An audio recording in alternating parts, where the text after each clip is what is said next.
Meurtre d'un adolescent à Shawinigan. Notre but principal, c'est de le localiser et par la suite, on verra son implication ou non finalement dans cet événement-là. La chasse à l'homme se poursuit pour retrouver le suspect Philippe Benoît.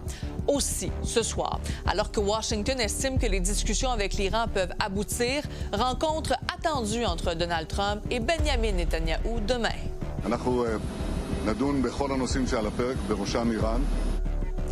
Après l'attentat à la Marche des Fiertés à Berlin, Fierté Montréal promet de faire preuve de vigilance. C'est bouleversant, mais ça nous rappelle évidemment notre devoir, notre vigilance de faire tout ce qui est dans notre possible pour rendre justement ces espaces bienveillants, sécuritaires.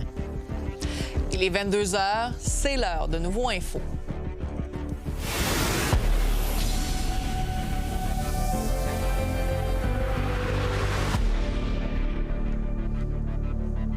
Bonne fin de soirée, tout le monde. L'individu suspecté dans l'affaire du meurtre d'un adolescent survenu hier en Mauricie demeure introuvable. La chasse à l'homme se poursuit donc pour retrouver Philippe Benoît, cet homme que vous voyez à l'écran. La Sûreté du Québec demande d'ailleurs l'aide du public pour le localiser. L'individu de 41 ans pourrait être en possession d'une arme blanche. Donc, si vous le voyez, bien sûr, la police déconseille de l'approcher et d'appeler directement le 911. Pour l'instant, les recherches se poursuivent dans le secteur Lac-des-Sables, mais selon la police, il n'est pas impossible qu'il se trouve ailleurs dans la province. Retour justement sur la chronologie des événements avec Coralie Morancy. Dimanche matin, une personne d'âge mineur a été retrouvée sans vie dans une résidence d'un quartier dans le secteur Saint-Georges de Champlain à Shawinigan. Les services d'urgence ont été appelés aux alentours de 9 h et dès leur arrivée, ils ont malheureusement constaté le décès d'un adolescent. Les circonstances entourant le décès laissent croire qu'il s'agirait d'un homicide selon la Sûreté du Québec. Une voiture a été retrouvée abandonnée quelques heures plus tard tout près de la plage de Lac-aux-Sables. Il s'agit donc du véhicule qui aurait été utilisé par Philippe Benoît, l'homme de 41 ans, et qui serait une personne d'intérêt dans l'affaire. Les vacanciers du camping situé à proximité de l'endroit ont été confinés une bonne partie de la journée dimanche afin de permettre des recherches dans le secteur. On a écouté des règles, puis on a resté sur notre terrain le temps que ça se fasse, pour tout vérifier, des roulottes et des cabanons. Ils nous ont juste demandé si on avait des caméras ou si on avait été témoin de quelque chose, mais nous, on n'a rien vu. L'important déploiement policier s'est aussitôt déclenché lorsque le véhicule a été localisé tout près de Lac-aux-Sables. Des VTT, des marcheurs spécialistes et des drones ont été mobilisés pour tenter de retrouver Philippe Benoît. Je le rappelle, l'homme de 41 ans qui aurait un lien avec le meurtre d'un adolescent à Shawinigan. On va se transporter en Europe maintenant parce que les feux de forêt continuent d'y faire rage, notamment en France. Il y a plus de 220 000 personnes qui ont été évacuées, principalement en Gironde. C'est le département où se trouve notamment la ville de Bordeaux. Aujourd'hui, la météo a permis de stabiliser le brasier. Elle a aussi donné l'opportunité aux équipes d'installer 100 km de pare-feu. Mais les autorités craignent que l'incendie reprenne de plus belle avec la nouvelle vague de chaleur prévue dès demain qui sera accompagnée de vents plus secs. Ça a lieu chaque année, c'est quasiment, ça fait partie de l'écosystème, le fait qu'il y ait des incendies dans la forêt industrielle des Landes, qui est la plus grande forêt industrielle d'Europe. Les pompiers, puis les gens de la protection contre les incendies, tout le monde dit c'est du jamais vu. Encore une fois, le président américain Donald Trump a dit aujourd'hui que les discussions avec Téhéran avaient de bonnes chances d'aboutir à des résultats. Il faut dire qu'il y a une certaine accalmie. Ça fait 3 jours qu'il n'y a eu aucune frappe. On va aller faire le point avec Romuald de Ciora, qui est directeur de l'Observatoire politique et géostratégique des États-Unis de l'IRIS. Bonsoir, M. Ciora. Bonsoir. Bon, d'abord, Donald Trump qui dit encore qu'on avance dans les discussions comme ça avec l'Iran. Est-ce qu'on commence à le croire de moins en moins? Parce que c'est pas la première fois qu'il dit ça quand même, là. Oui et non. Il y a quand même eu des avancées. N'oublions pas ce protocole d'accord qui avait été signé à Versailles le mois dernier, qui certes a été vécu ici aux États-Unis comme une capitulation, ce qui était quand même un petit peu le cas. L'Iran recevait sur un plateau en or un petit peu tout ce qu'il exigeait.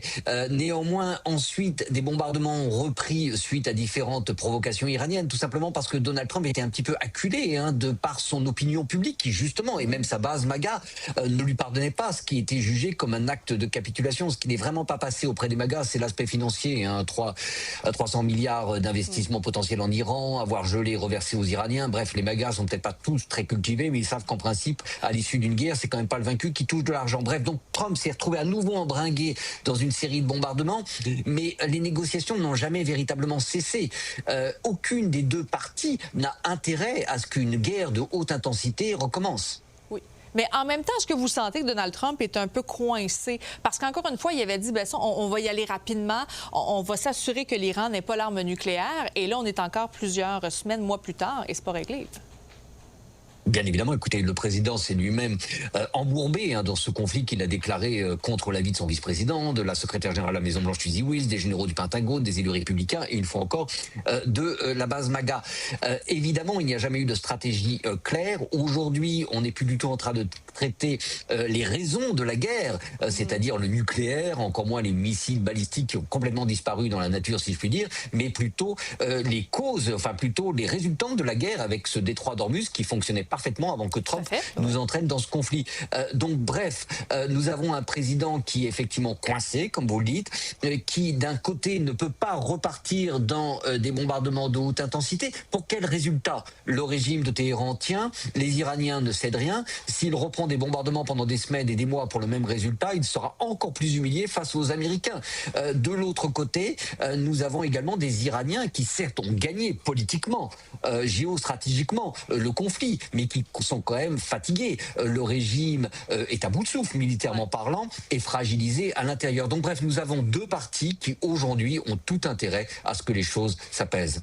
Bon, et finalement, il y a Donald Trump qui va rencontrer le premier ministre d'Israël, Benjamin Netanyahou, demain. Est-ce que vous pensez que ça va donner un second souffle peut-être aux négociations avec l'Iran?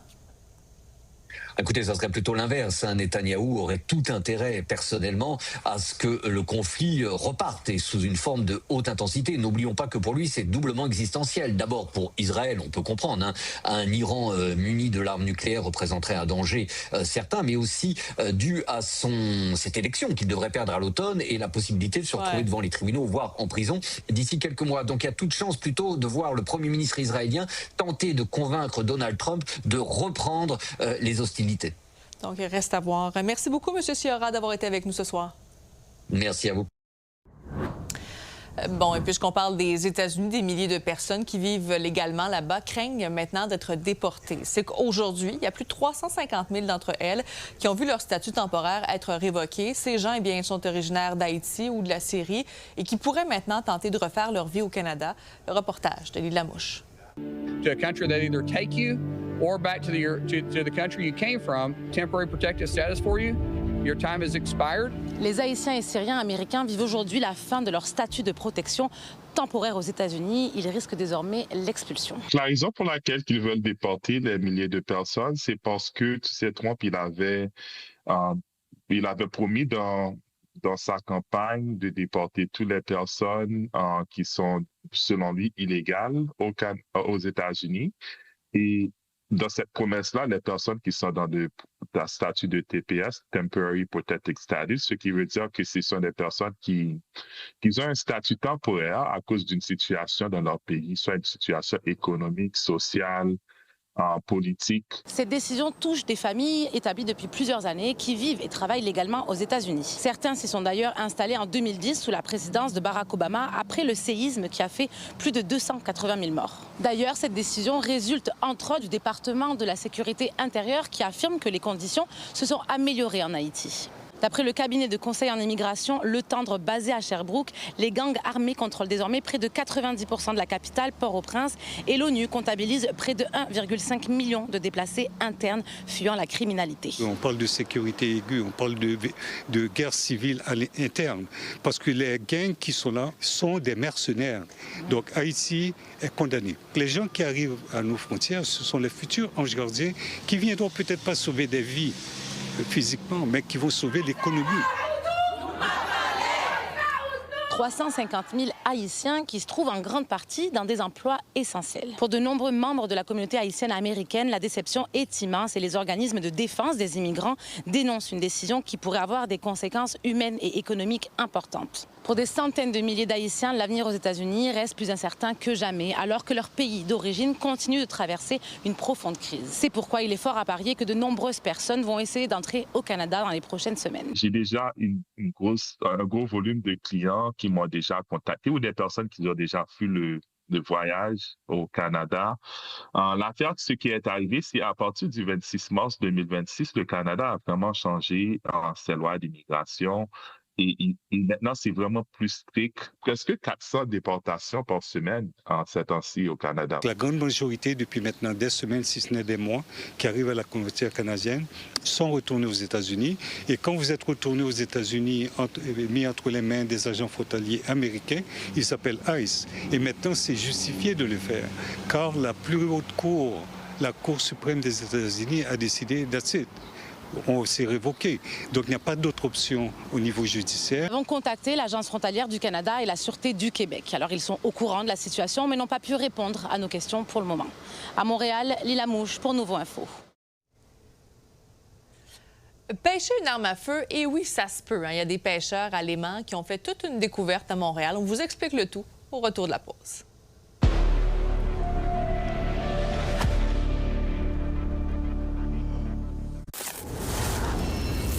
Des adeptes de la pêche à Léman ont fait toute une découverte récemment dans la rivière des Prairies à Montréal. Ils ont repêché une arme à feu, ce qui a déclenché une enquête au service de police de Montréal. Noah Abel les a rencontrés. On est sur le bord du fleuve à Verdun et on est ici pour rencontrer des pêcheurs, mais pas des pêcheurs ordinaires, des pêcheurs à aimant. C'est quoi qu'on a ici, là? Vite comme ça, on dirait une chose pour enlever des clous. On est des pêcheurs à l'aimant. Et bien dit à l'aimant, parce qu'on n'a jamais pogné de poisson, là. Okay. Autre que des appâts.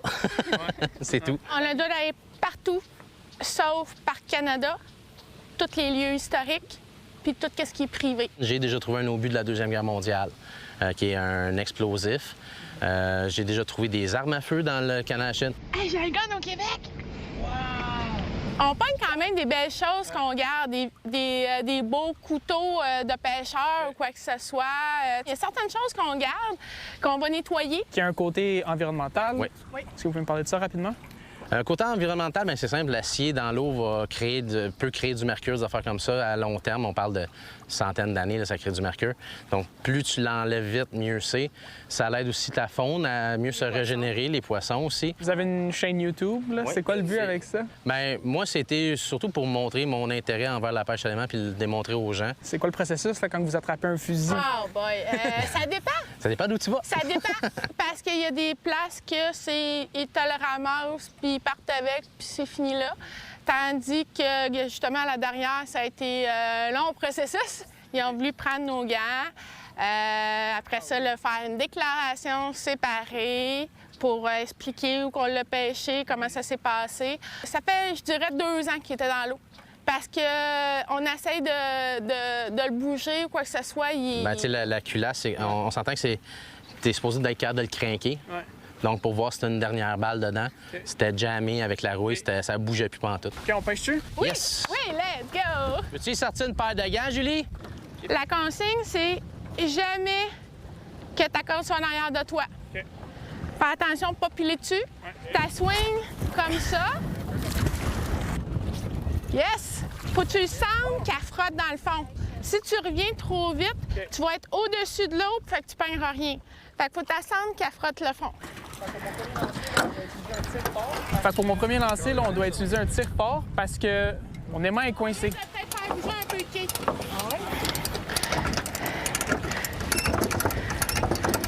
Ah oui, t'as quelque chose, je pense? Eh oui, t'as un petit quelque chose! Wouhou! Ta première prise! Fait que là, je peux y aller? Oui. Là, on a comme un morceau de... Ah, ça, c'est encore du fil. Tout? Et là, ça... Tout ça, t'enlèves ça. Ouais. À Montréal, Noah Abel pour Nouveau Info. Bon, maintenant, on est à quelques jours de l'ouverture de Fierté Montréal. Ça va se passer ce vendredi. Mais il faut dire que l'attaque à la voiture bélier qui a visé la communauté LGBTQ+, voilà, samedi à Berlin, risque d'assombrir les festivités. L'organisation montréalaise assure que la sécurité est sa priorité. Le reportage de Lily Mercure. C'est ce vendredi que le festival Fierté Montréal sera lancé. Mais les événements survenus samedi à Berlin jettent une ombre sur le rassemblement qui célèbre la diversité sexuelle et de genre. Est-ce qu'à Montréal, on est à l'abri de ça, vous pensez? Non. Ça pourrait arriver. Oui. Faut pas penser qu'on est à l'abri. Fierté Montréal se veut rassurante, mais se dit aussi rester en mode vigie. Il y a 10 % du budget du festival qui est alloué à la sécurité. C'est bouleversant, mais ça nous rappelle évidemment notre devoir, notre vigilance. Sur la rue Sainte-Catherine, il y a déjà des blocs de béton ici pour protéger les voitures d'entrer dans la rue. Par contre, impossible d'en mettre partout parce que ça bloquerait la livraison. Pour ce qui est du défilé de la Fierté le 9 août prochain, l'organisation dit avoir rehaussé le niveau de sécurité dans les dernières années. Les transversales du parcours, donc sur René Lévesque, ils sont fermés, bloqués par des clôtures, des agents de fermeture de rue et des véhicules du SPVM. Tant qu'on sent que le défilé n'est pas hermétique, que ce soit au début, en arrière ou sur les côtés, on ne démarre pas le défilé. Les sections, au niveau de l'analyse du renseignement, vont toujours regarder ce qui s'est passé ailleurs. Donc, ils vont ajuster leur procédure, leur méthodologie. Qu'est-ce que on entend sur les réseaux sociaux? Est-ce qu'il y a des menaces? Ça va être une question d'ajustement, puis de s'assurer que tout le monde va être en sécurité. Donc, la présence policière risque d'être renforcée. C'est quelque chose qui appartient aux gens. Puis, ce serait plate de le gâcher par plus de police qui passe. I would think that a security would be a good idea, especially during August 9th. Récemment, il y a une montée de l'homophobie et de la transphobie dans le monde, en particulier depuis l'arrivée au pouvoir de Donald Trump, où les droits acquis par la communauté LGBTQ+, sont menacés plus que jamais. Je comprends tout à fait les personnes qui auraient peur d'aller dans des événements comme ça, mais finalement, c'est un peu ce qu'ils veulent. Dans le fond, les personnes qui font ce genre de violence, c'est souvent pour nous faire retourner dans l'ombre. Ça jette une ombre, mais je pense qu'il faut arrêter d'avoir peur. Il faut continuer à vivre puis à espérer que le positif est là. Les membres de Fierté Montréal et leurs partenaires se rencontreront cette semaine pour évaluer si de nouvelles mesures de sécurité sont nécessaires en regard à ce qui s'est passé à Berlin le week-end dernier. À Montréal, Élie Mercure pour Nouveau Info. Pendant les grandes chaleurs, nombreux sont les citoyens et les touristes à se baigner dans les différents plans d'eau. Comme il s'agit de milieux naturels, il existe certains risques, dont celui de contracter la dermatite du baigneur. Pas un gars, mettons, très inquiétant, mais tu sais jamais qu'est-ce qui peut arriver, hein?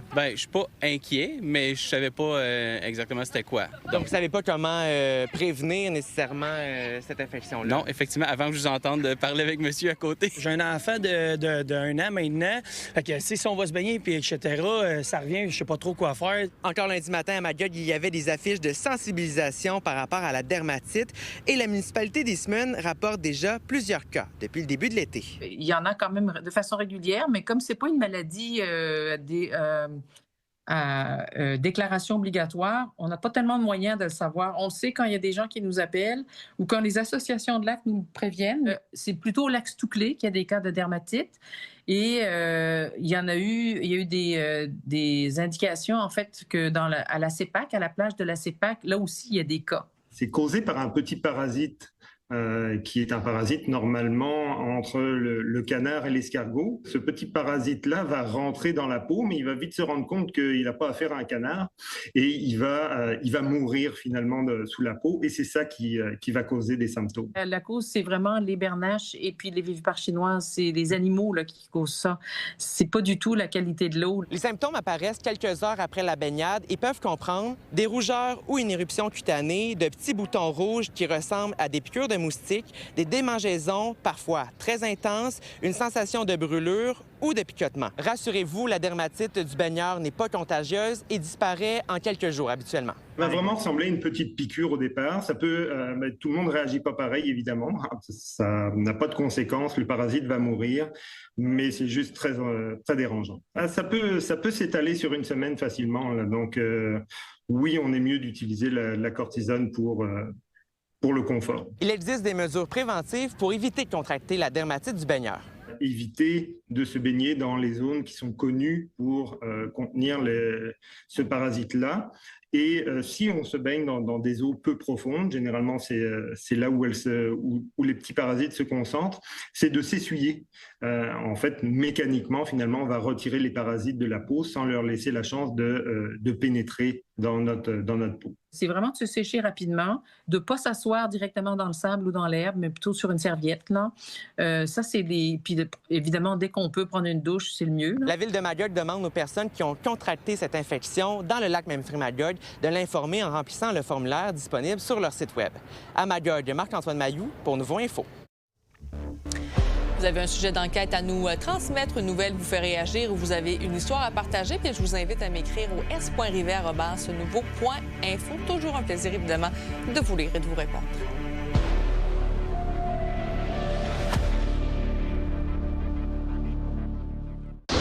Le requin blanc Bella a été repéré à nouveau au Québec, mais est-ce que ça veut dire qu'il y a de plus en plus de requins dans le golfe du Saint-Laurent? On l'avait vu une première fois au début du mois en Nouvelle-Écosse. Elle fait 3 mètres de long et 330 kilos. Bella a ensuite été détectée aux abords de l'île du Prince-Édouard et plus récemment proche des îles de la Madeleine. Et c'est loin d'être le seul requin qui a été observé depuis le début de la saison des requins blancs qui peuvent être présents au Québec de juin à novembre. Il est même possible d'en suivre quelques-uns sur OCEARCH qui traque des espèces marines pour mieux comprendre leur migration. Et selon l'Observatoire des requins du Saint-Laurent, les observations ont considérablement augmenté dans tout le Canada atlantique et au Québec. Et l'hypothèse derrière le retour du requin blanc, ça serait le rétablissement de sa population en Amérique du Nord et une meilleure technologie de détection selon l'Observatoire. Il y a aussi les changements climatiques qui pourraient avoir prolongé leur séjour au Québec où ils viennent manger des phoques gris.